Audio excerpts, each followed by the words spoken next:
మెదక్ జిల్లా రామాయంపేట మండల కేంద్రంలో నేడు పెద్ద బతుకమ్మ పండుగ పర్వదినం సందర్భంగా ఉత్సవ వాతావరణం నెలకొంది.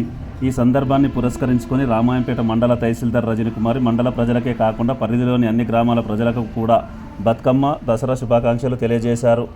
వృద్ధులు, మహిళలు, చిన్నారులు చెరువుల ఘాట్ల వద్ద అజాగ్రత్త ఉండకూడదని, తప్పనిసరిగా జాగ్రత్తలు పాటించాలని ఆమె విజ్ఞప్తి చేశారు. నిమజ్జనానికి తీసుకొచ్చిన బతుకమ్మలను నేరుగా నీటిలో వదిలిపెట్టకుండా మున్సిపల్ శానిటైజేషన్ సిబ్బందికి అప్పగించాలని, వారు ప్రత్యేక ఏర్పాట్లతో నిమజ్జనాన్ని నిర్వహిస్తామని స్పష్టం చేశారు.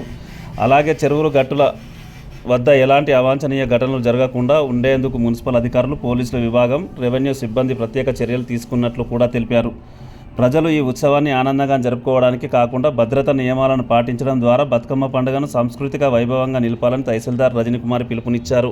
TSG news, Ramayampet. శానిటేషన్ సిబ్బంది అక్కడ మీకు సహాయంగా ఉన్నారు. వాళ్ళ ద్వారా ఇచ్చి బతుకమ్మని నిమజ్జనం చేయాలని చెప్పేసి నేను ఈ మెసేజ్ ద్వారా తెలియజేస్తున్నాను. వన్స్ అగైన్ అందరూ కూడా సంతోషంగా ఉండాలి, హ్యాపీగా ఉండాలి. Stay hygiene and live happily.